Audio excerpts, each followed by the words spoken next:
नमस्कार। आज का हमारा पहला सवाल है, सूची 1 को सूची 2 से सुमेलित करें तथा सूचियों के नीचे दिए गए कूट का उपयोग करके सही उत्तर चुनें। तो सूची 1 में हमें अनुच्छेद दिए गए हैं और सूची 2 में उन अनुच्छेदों में वर्णित विषय वस्तु दी गई है। तो सबसे पहले है अनुच्छेद 326। तो अनुच्छेद 326 की क्या विषय वस्तु है?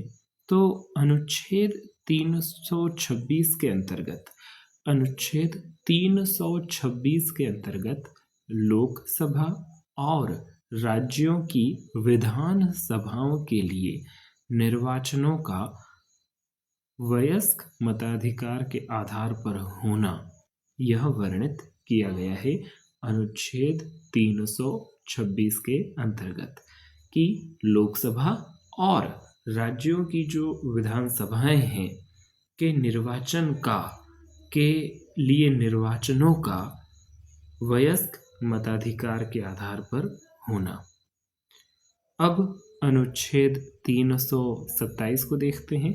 तो अनुच्छेद 327 में विधान मंडलों के लिए निर्वाचनों के संबंध में उपबंध करने की संसद की शक्ति से संबंधित है अनुच्छेद 327। तो 327, 328 और 329 की कड़ियाँ जुड़ी हुई हैं। जैसे 327 में तो संसद की शक्ति का वर्णन है और 328 में किसी राज्य के विधान मंडल के लिए निर्वाचनों के संबंध में उपबंध करने की उस विधान मंडल की शक्ति का वर्णन किया गया है 328 में। और जो 329 व अनुच्छेद है उसमें निर्वाचन संबंधी मामलों में न्यायालयों के हस्तक्षेप का वर्जन किया गया है अनुच्छेद 329 में। तो ये थे अनुच्छेद 326, 327, 328 और 329 जो कि राज्य विधान मंडल और उसके निर्वाचन से संबंधित थे।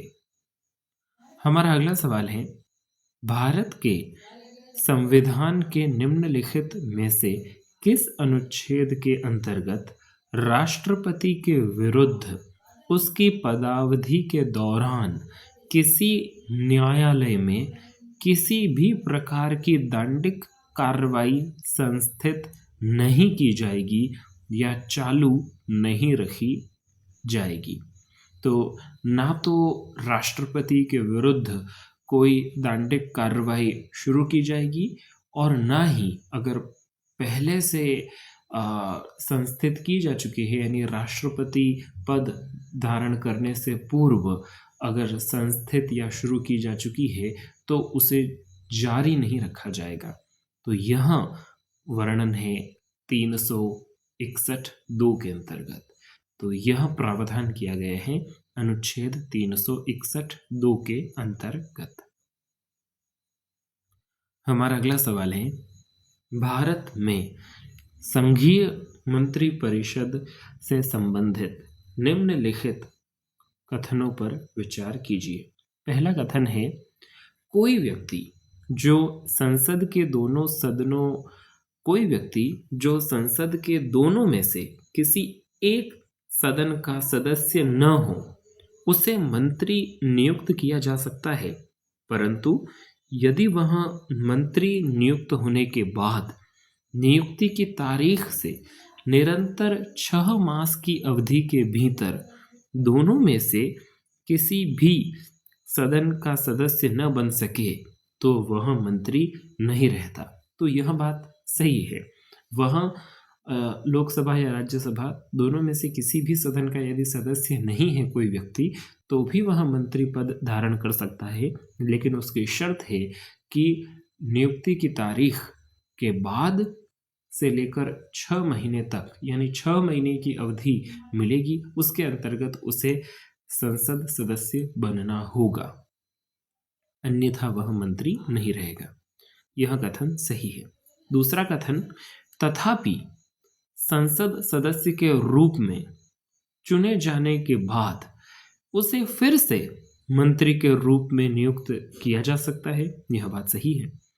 मंत्री को दोनों सदनों में उपस्थित रहने और उनकी कार्रवाई में भाग लेने का अधिकार है, परंतु वह उस सदन में मत नहीं दे सकता जिसका वह सदस्य नहीं है। तो यह बात एकदम सही है। तो दोनों कथन सही हैं।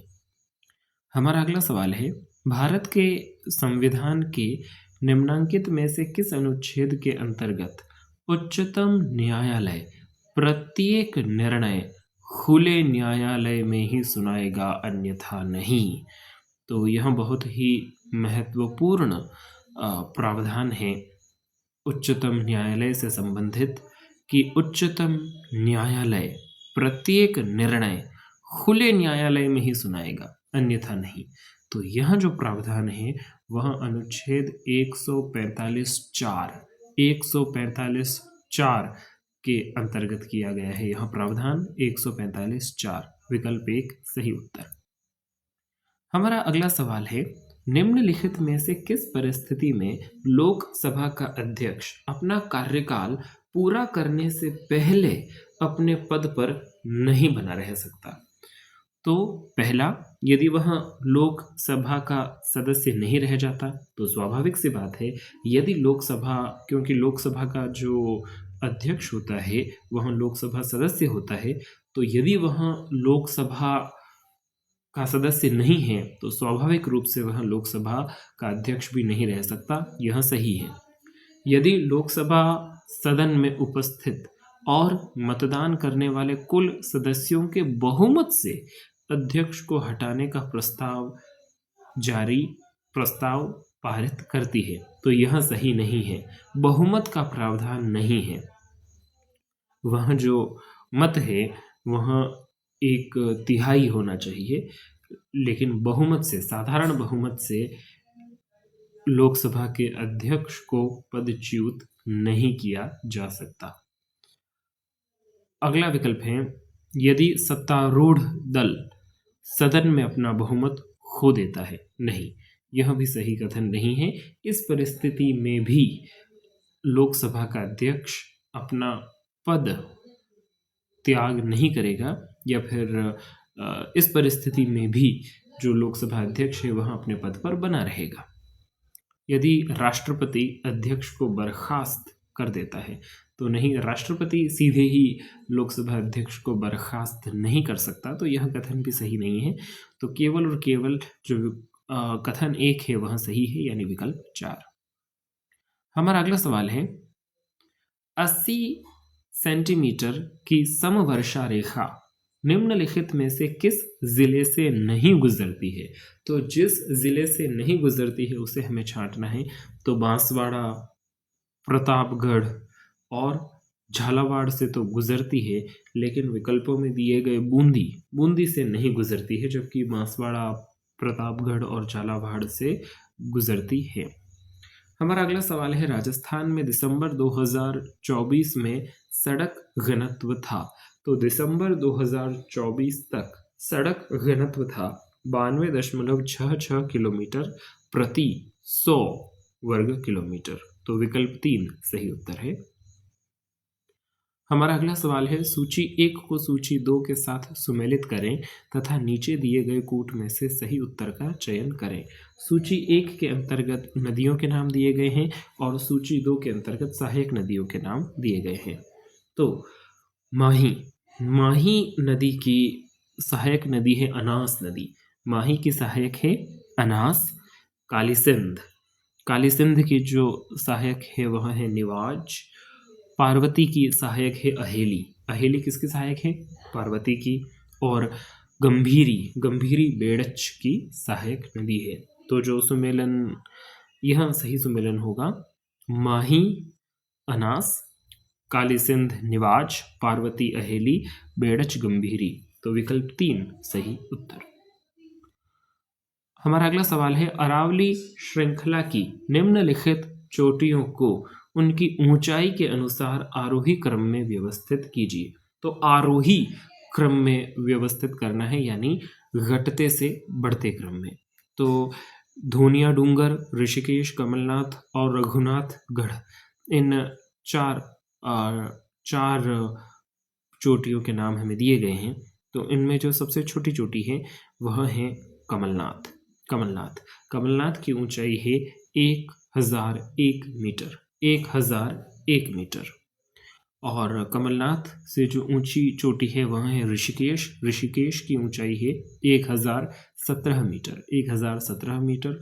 रघुनाथगढ़ ऋषिकेश से ऊंची है, रघुनाथगढ़ की जो ऊंचाई है वह है 1055 मीटर। और सबसे ऊंची है इनमें से धोनिया डूंगर की ऊंचाई है 1183 मीटर। तो कमलनाथ के बाद ऋषिकेश के बाद रघुनाथगढ़ और फिर धोनिया डूंगर। तो विकल्प 1 सही जवाब होगा। हमारा अगला सवाल है, निम्नलिखित में से कौन सा कथन सही नहीं है?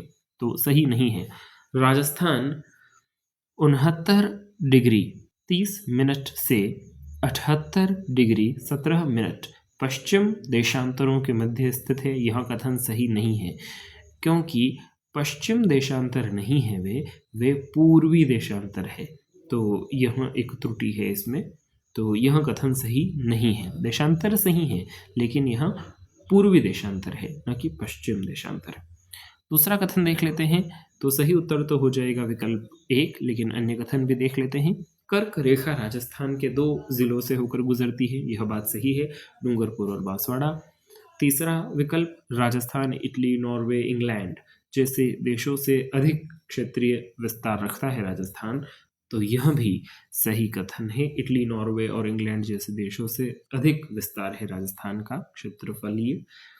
और चौथा कथन है, राजस्थान के उत्तर पूर्व में हरियाणा एवं पंजाब राज्य स्थित है। यह भी सही कथन है। तो विकल्प 1 सही जवाब है। तो ये थे हमारे आज के 10 सवाल, और अगले 10 सवालों के साथ हम मिलेंगे अगली वीडियो में। धन्यवाद।